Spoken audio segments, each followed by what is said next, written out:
Hey everybody, this is Dutch at the Mystic Mountain Homestead channel and Kimberly from Skiatook Bee Supply. Hi. And today we're going to be discussing. We're going to be talking about these clamp jars, and these are wonderful jars. To I find them at antique malls and places like that. Sometimes at garage sales. And since canning jars like the Mason and Ball are hard to come by right now, I've really started using some of this type of jar to do some of my food storage and just for things that I use on a more regular basis. Or you could store some things in there a little bit longer term. I wouldn't go like years, but sugar and some flour that I'm using or that I will be using within the next few months, this type of jar works just fine. Even some noodles and things like that.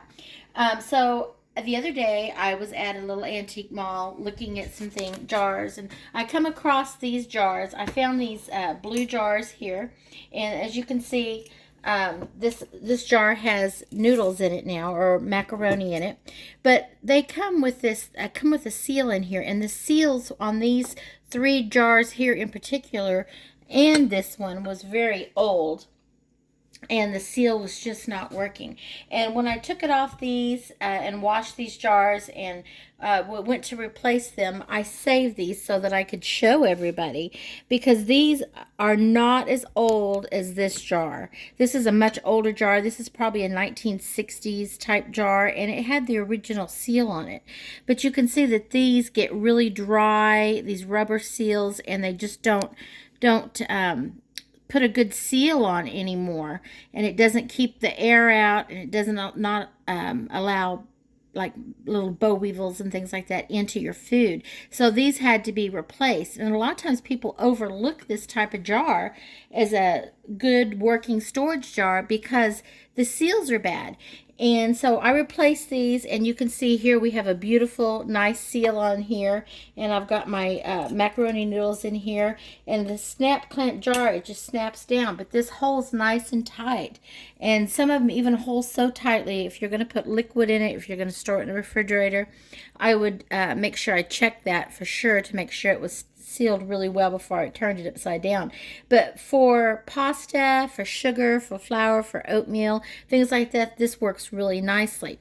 Now on this 1960s jar, which is quite beautiful with the wheat pattern on it, I had a terrible time getting the old seal off, and I had to soak it in hot water, and then I used a knife, and you can even see little traces right here. Oh, yeah, you sure can. Of where I really had to work hard to get that off, and now some of it's dry, some more of it's coming off. But I worked really hard to get that off, and I saved part of that seal. You can see this is the seal that was on. It came apart in chunks. It's very dry and brittle, and it's just was not going to work at all to hold out moisture to keep the jar airtight. So what I had done is I had ordered these seals here. These are just silicone seals, and they're replacements. And there's like three different sizes that you can get. I got the ones that were like for a wide mouth mason type jar is what the size of these are. And to put these on, it's real simple.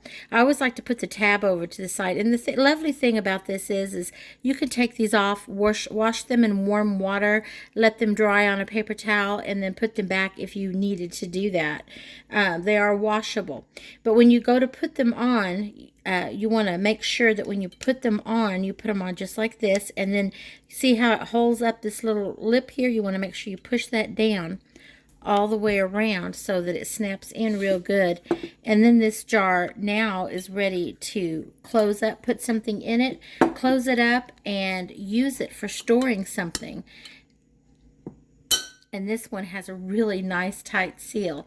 But now you can see that the seal has been replaced, and this jar is really usable and a working, functional piece of equipment in my kitchen. So I really like these seals. They can come in different colors. You could try to do all the same color. Like on these blue ones, I did all the same color. I did the gray so that it just didn't really look that noticeable. And then on this one, this little green one here, I've had this one for a long time. This one, I believe, also is like a 1970s or 1980s, and I had to replace it. This is my sugar one that I use right here when I'm doing quick little baking things for sprinkling sugar. So this works really nice, and that can make those jars usable for you. Alright guys, remember to like, subscribe, and smash that thumbs up button. Until next time.